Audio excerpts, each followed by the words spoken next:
Hey guys, it's Manik here and आज के video में हम बात करने वाले हैं इन्वेस्टिंग के इंपॉर्टेंस के बारे में।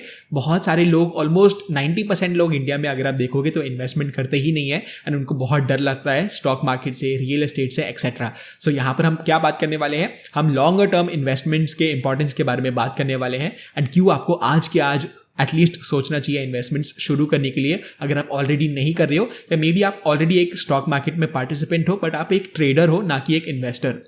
सो मैं होपफुली आपको कन्विंस करूंगा bye the end of the video, ताकि आप बहुत अच्छे से इन्वेस्टमेंट्स में भी पार्ट ले पाओ। एंड अगर आप एक ट्रेडर हो तो आप इन्वेस्टमेंट पे भी थोड़ा सा फोकस करना डेफिनेटली शुरू कर सकते हो। एंड अगर आप ऑलरेडी इन्वेस्टमेंट कर ही नहीं रहे हो तो आपको रुकना ही नहीं चाहिए, आपको कल के कल इन्वेस्टमेंट शुरू करनी चाहिए। आगे बढ़ने के पहले make sure to smash the like button below, also do not forget to subscribe to my channel. And चलिए इस वीडियो को शुरू करते हैं। हम यहाँ पर 5 पॉइंट्स के बारे में डिस्कस करने वाले हैं ताकि आपको बहुत अच्छे से एक आइडिया मिल जाए कि एग्जैक्टली इंपॉर्टेंस क्या है इन्वेस्टिंग की। सो अगर मैं फर्स्ट पॉइंट की बात करूं, that is longer term wealth. So आप सभी को पता होगा कि इंडिया में कितना पोटेंशियल है ग्रो करने का। हमारे पास बहुत ज्यादा यंग पॉपुलेशन है जो बहुत रेडी है हार्डवर्क करने के लिए, पैसे कमाने के लिए, कंपनीज को ग्रो करने के लिए। एंड कंपनीज तो डेफिनेटली ऐसे जितनी बढ़ती जाएंगी उतना ज्यादा आप बोल सकते हो एम्प्लॉयमेंट भी होता रहेगा, उतना ज्यादा इंडिया की आउट परफॉर्मेंस बढ़ती जाएगी ग्लोबल मार्केट्स में। एंड इसी वजह से अगर इकोनॉमी ग्रो होगी, इकोनॉमी प्रॉस्पर करेगी, आपको क्या देखने को मिलेगा, स्टॉक मार्केट भी ग्रो होगा, प्रॉस्पर करेगा एंड होपफुली अपने इन्वेस्टर्स को बहुत ज़्यादा प्रॉफिट भी दे सकता है। सो इसका पोटेंशियल को आपको मिस आउट डेफिनेटली नहीं करना चाहिए। एंड जो इंडिया का ग्रोथ स्टोरी है आपको देखने को मिल रहा है कैसे धीरे धीरे एक्सेलरेट होते जा रहा है। एंड अगर एक बहुत लॉन्गर टर्म होराइजन अगर आप रखते हो तो आपका प्रोबेबिलिटी अगर आप बात करो तो बहुत अच्छा होगा एक लॉन्गर टर्म वेल्थ जनरेट करने के लिए। एक और अगर मैं सिंपल चीज़ की बात करूँ तो एवरेज रिटर्न्स अगर आप सेंसेक्स एंड निफ्टी का भी देखोगे ओवर द पास्ट डेकेड्स, आपको क्या देखने को मिलेगा, अराउंड 13 to 15% का एवरेज देखने को मिलता है सिंपल एक इंडेक्स में, राइट। सो लेट्स सी कि आप स्टॉक सिलेक्शन करते हो, इंडेक्स फंड्स में इन्वेस्ट करते हो, या दोनों में से एक अगर आप करते हो, अप्रोक्सीमेटली मैं क्या मान रहा हूं यहां पर, मैं 15% का जो CAGR है वो मेंटेन कर सकता हूं for the longer term, let's say 20 years. And यहां पर मैं क्या करता हूं as let's say a student, या कोई भी अगर एक स्टूडेंट की मैं बात कर रहा हूं, या लेट्स से मैं मेरी बात करता हूं, मैं सिंपली क्या कर रहा हूं, मेरे पास 1 लाख की सेविंग्स पड़ी है, मैं 1 लाख इन्वेस्ट कर देता हूं मार्केट में एंड मैं 20 ईयर्स के लिए भूल जाऊंगा। जो इंटरेस्ट रेट है वो सिर्फ 15% है। सो हम बिल्कुल भी कुछ एक्स्ट्रा वेगेंट रिटर्न्स के बारे में बात नहीं कर रहे हैं, 40% 50% एवरी सिंगल ईयर के बारे में बात नहीं कर रहे हैं, सिंपल 15% रिटर्न्स के बारे में हम बात कर रहे हैं। एंड लेट्स से कि मेरा एक जॉब है जिससे मैं 15,000 सेव कर पा रहा हूँ एंड एवरी सिंगल मंथ मैं 15,000 स्टॉक्स में इन्वेस्ट कर रहा हूँ। सो स्टार्टिंग कैपिटल मेरा क्या था, 1 लाख था, 15,000 एवरी सिंगल मंथ मैं इन्वेस्ट कर रहा हूँ for the next 20 years at approximately CAGR of 15%। So आपको ये समझ में ही नहीं आएगा कि ये कितना मैजिकल नंबर हो जाएगा 20 ईयर्स के बाद। एंड आप बिलीव नहीं करोगे ये नंबर एड अप होता है अप्रोक्सीमेटली 2.5 करोड़ तक। सो आपको देखने को मिल रहा है कि कैसे पेशेंस ऑफ 20 ईयर्स बहुत लॉन्गर टर्म में मैटर करता है एंड कैसे आपका सिंपल 1 लाख का सम 2.5 करोड़ बन सकता है इन 20 ईयर्स अगर आप एवरी सिंगल मंथ सिर्फ 15,000 की इन्वेस्टमेंट कर सकते हो। एंड मोस्ट लोग अगर आप बात करो जिनके पास एक स्टेबल जॉब है, जो जॉब्स में भी आपको एवरी सिंगल ईयर थोड़ा सा अप्रिसिएशन देखने को मिलता है सैलरी में, 15,000 तो आप एम कर सकते हो सेव करने के लिए, इन्वेस्ट करने के लिए। जब भी बहुत अच्छा जाता है, लेट्स से कि मार्केट बहुत अच्छा करता है, आपको बहुत अच्छे रिटर्न्स भी जरूर देखने को मिल सकते हैं। एंड ऐसा जरूरी नहीं है कि आपको सिर्फ 15% पे लिमिट करना है। अगर आप लेट्स से 17% या 18% का भी CAGR लेके आ सकते हो। फॉर एग्जाम्पल लेट्स से कि आप सिर्फ इंडेक्स फंड्स में इन्वेस्ट नहीं कर रहे हो, आप स्टॉक पिकिंग भी कर रहे हो, थोड़ा सा आपने नॉलेज गेन किया, आप स्टॉक्स में इन्वेस्ट भी कर रहे हो एंड लेट्स से 17% या 18% का CAGR भी आप कर पा रहे हो, तो जो मैजिकल नंबर है 2.5 करोड़ का वो और भी एक्सीड हो जाएगा एंड बहुत ही बड़ा नंबर हो जाएगा।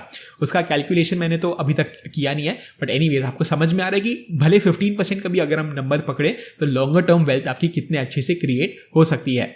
So please believe in the India story. आपको अगर बेसिक इकोनॉमिक फैक्टर्स को अगर आप देखोगे तो आपको ये समझ में आएगा कि probability is more on the upside than on the downside. So risk लेना बहुत ही एक इंपॉर्टेंट चीज होती है लाइफ में। जितना आप रिस्क लोगे उतना ही आपको पोटेंशियल रिटर्न्स भी मिल सकते हैं, बट सेंसिबल रिस्क लेना है। एंड जैसे मैंने बताया इंडिया में मैं तो बहुत बुलिश हूँ at least in the longer term, इसलिए मैं इन्वेस्टमेंट्स भी बहुत अच्छे से every single month without fail करते रहता हूँ, चाहे मार्केट नीचे हो अप ऊपर हो। एंड स्पेशली अगर हम 20 ईयर्स की बात करें, आपको बहुत सारे फॉल्स भी देखने को मिलेंगे मार्केट में, 20%, 30%, मे बी इवन 40% के, बट आपके पास 20 ईयर्स का होराइजन अगर है तो you can stick with your process. Every single month आपको बाय इन करते रहना है एंड लॉन्गर टर्म में बिलीव रखना है, and that is how you will make that 2.5 crores starting by just 1 lakh rupees। Second point की अगर मैं बात करूं तो that is to outperform inflation.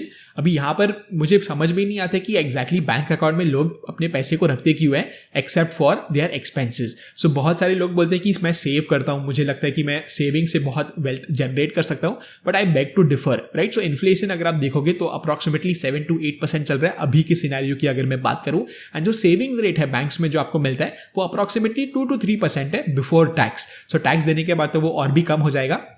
So net अगर आप देखोगे तो 4 to 5% का तो एवरी सिंगल ईयर आपको लॉस ही हो रहा है। सो लेट्स सी कि अगर आप अपने एक्सपेंसेस को कवर कर लेते हो, लेट्स से 2 या 3 ईयर्स के एक्सपेंसेस आपके पास बैंक अकाउंट में पड़े हुए हैं, तो आपको और भी सेव करने का मतलब ही नहीं लगता है। एटलीस्ट आप दूसरे इंस्ट्रूमेंट्स में डाल सकते हो, थोड़ा सा रिस्क ले सकते हो, इक्विटी में थोड़ा सा एक्सपोजर ले सकते हो। जैसे मैंने आपको बताया एक्सपेंसेस आई अग्री सबके पास होते हैं, एंड 3 ईयर्स का expenses more than enough. 2 to 3 years जितना भी आपको लगता है कि आपके लिए सेफ है बैंक अकाउंट में रखना, उतना आपको रखना चाहिए। उससे ज़्यादा एक्सेस आई फील, एटलीस्ट मैं पर्सनल मेरी बात करूँ तो मैं तो नहीं रखता हूँ। इनफैक्ट मैं तो बहुत ज़्यादा अपना जो नेटवर्थ है मेरा इक्विटीज़ में ही है, राइट। सो मैं बिलीव करता हूँ लॉन्गर टर्म में मुझे बिल्कुल भी टेंशन नहीं लगती है कि लॉन्गर टर्म में इंडिया परफॉर्म नहीं करेगा। I am optimist, rationally optimistic हूं मैं, एंड मुझे लगता है कि इंडिया बहुत अच्छे से आउट परफॉर्म करने वाला है। इसलिए इन्फ्लेशन को बीट करने के लिए and all of these factors combined मुझे लगता है कि equity can be a great asset class for the future. So inflation को डेफिनेटली आउट परफॉर्म करना है हमें, एंड सिंपल चीज़ अगर आप एक FD भी करते हो तो भी आपको 5 to 6% देखने को मिलता है बिफोर टैक्स, वो भी इन्फ्लेशन को बीट नहीं करता है। तो ऐसे नहीं है कि आपने 2-3 ईयर्स का एक्सपेंसेस आपके बैंक अकाउंट में रख लिया, बाकी सारी चीज़ें आपने FD में डाल दी या दूसरे इंस्ट्रूमेंट्स में डाल दी। अगर आपके पास एक लॉन्गर टर्म होराइजन है, आप थोड़े से स्टॉक पिकिंग कर सकते हो, या स्टॉक पिकिंग नहीं भी कर सकते हो, आप एक इंडेक्स फंड में डाल सकते हो। आपको डेफिनेटली इक्विटीज़ में थोड़ा सा एक्सपोजर लेना चाहिए, एंड उतना तो पैसा एटलीस्ट आपको डालना चाहिए जो आपको ज़रूरत नहीं है इमीडिएटली, जिसकी भी ज़रूरत नहीं है, उतना एटलीस्ट एक्सपोजर आपको इक्विटीज़ में ज़रूर लेने की एटलीस्ट सोचनी चाहिए। That's what I feel. Third में पॉइंट की अगर बात करूँ तो दैट इज डिविडेंड इनकम। अगर आप स्टॉक पिकिंग में ज़्यादा फोकस करते हो, थोड़ा सा सीखते हो कंपनी के बारे में, तो आपका जो डिविडेंड इनकम है ओवर द इयर्स काफ़ी अच्छे से पाइल अप हो सकता है। एंड मैं मेरी पर्सनल गोल की बात करूं तो मेरा गोल क्या है, that is to eventually reach a point जहां पर मेरे एक्सपेंसेस डिविडेंड से या रेंटल इनकम से कवर हो जाएं।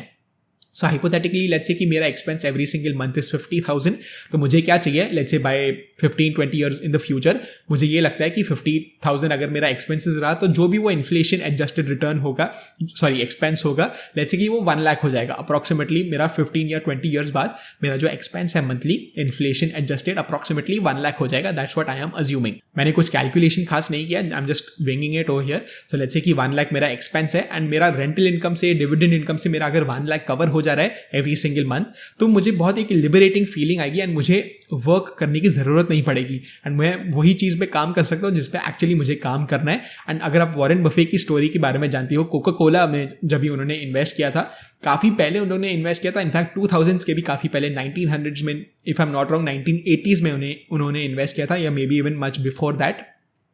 उनका जो इनिशियल इन्वेस्टमेंट अमाउंट था, आज की डेट में अगर आप बात करो तो अप्रॉक्सीमेटली जो इनिशियल इन्वेस्टमेंट अमाउंट का 50% उन्हें डिविडेंड मिलता है एवरी सिंगल ईयर, अगर आप करंट सिनेरियो की बात करो, राइट। सो लेट्स से कि हाइपोथेटिकली अगर मैंने 1970 या जब भी उन्होंने इन्वेस्ट किया था, मैंने 1 लाख अगर इन्वेस्ट किया होता कोका कोला में, तो आज के दिन पे मुझे 50,000 एवरी सिंगल ईयर मिलता जाता without doing anything at all. So ये है पावर, फर्स्ट ऑफ ऑल एक तो पेशेंस का, लॉन्गर टर्म थिंकिंग का, एंड कंपाउंडिंग का।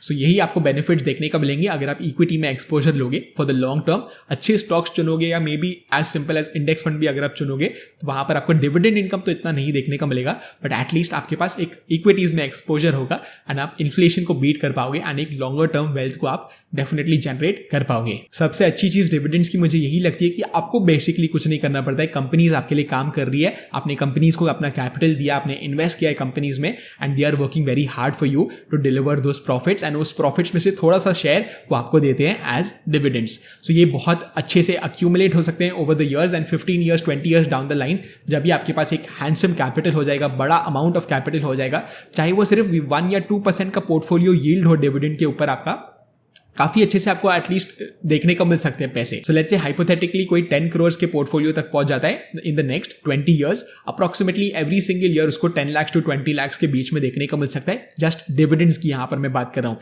एंड अगर आप रेंटल इनकम पे जाते हो, कमर्शियल इन्वेस्टमेंट्स करते हो, कमर्शियल रियल एस्टेट में आप इन्वेस्टमेंट्स करते हो, आपको अप टू 7 या 8% का भी यील्ड कभी कभी देखने का मिल सकता है, which can be definitely much much profitable, right. So जब भी आप रेंटल इनकम की बात करते हो, that is again one thing you can definitely learn. So यहाँ पर जब भी हम रेंटल इनकम की बात करते हैं, कमर्शियल प्रॉपर्टीज के बारे में भी आपको सीखना चाहिए. एंड मैं तो डेफिनेटली सीखने वाला हूँ इसके बारे में और भी बहुत ज़्यादा, बिकॉज रियल एस्टेट के बारे में इतना एक्सपोजर मेरे पास नहीं है एंड मुझे बहुत सीखना बाकी है रियल एस्टेट में, ताकि मैं इन्वेस्टमेंट्स कर पाऊँ कमर्शियल प्रॉपर्टीज में. फोर्थ पॉइंट की अगर मैं बात करूँ तो that is tax free compounding. आप सभी को पता होगा, लेट्स से कि अगर मैंने एक स्टॉक 100 रुपीज़ में बाई किया है एंड लेट्स से कि वो 1000 या इवन 1 लाख हो गया हाइपोथेटिकली, मुझे क्या टैक्स भरना है उसके वो स्टॉक पे? Definitely not. जब तक मैं सेल नहीं करूंगा उस स्टॉक को, मुझे टैक्स भरना ही नहीं है. सो लेट्स से कि हाइपोथेटिकली 100 से वो मेरा स्टॉक 1000 हो जाता है या इवन 5000 हो जाता है, which is almost a 50 bagger, right. So 100 से अगर 5000 हो गया तो एक 50 बैगर आप उसको बोल सकते हो. 50 टाइम्स हो जाएगा मेरा money and that is without any taxes. So यहाँ पर लेट्स से कि आप बैंक अकाउंट की बात करो जहाँ पर आपको टैक्सेस भरने पड़ते हैं इंटरेस्ट के ऊपर. स्टॉक मार्केट में अगर आपके पास एक हाइपोथेटिकली 50x आपको देखने को मिल जाता है स्टॉक में, आप लकी हो जाती हो, आपने बहुत अच्छे से एनालिसिस किया है, आपका लक आपके फेवर में आ जाता है एंड 50 टाइम्स आपका अगर पैसा हो भी जाता है, फर्स्ट ऑफ ऑल तो आपको देखने को मिलेगा टैक्स फ्री आपकी कंपाउंडिंग होते जाएगी जब तक आप सेल नहीं कर रहे हो तब तक. एंड ये बहुत ही मैमिथ आपके कैपिटल को कर सकती है. सो जैसे हमने डिस्कस किया, 1 lakh can turn into 2.5 crore अगर आप सिंपली इन्वेस्ट करते जाते हो every single month 15,000 and starting with 1 lakh, right. सो यही पावर होता है लॉन्गर टर्म इन्वेस्टिंग का एंड टैक्स फ्री कंपाउंडिंग का. फिफ्थ पॉइंट की अगर मैं बात करूं तो वो है टैक्सेशन बेनिफिट्स. सो आप सभी को पता होगा या मे बी नहीं भी पता होगा, तो 1 ईयर के ऊपर अगर आप शेयर्स को होल्ड करके रखते हो तो जब भी आप टैक्स भरोगे गेन्स पे, जब भी आपको प्रॉफिट्स होंगे, आप सेल करोगे स्टॉक को, तभी आपको सिर्फ 10% टैक्स भरना पड़ता है, which is definitely a lot lower. Whereas अगर आप नॉर्मल स्ट्रक्चर की बात करो तो कितना अप टिल आप 30%, 40%, इवन 50% इन सम सिनेरियोज आप टैक्स भर सकते हो अगर आप कोई और प्रोफेशन चूज करो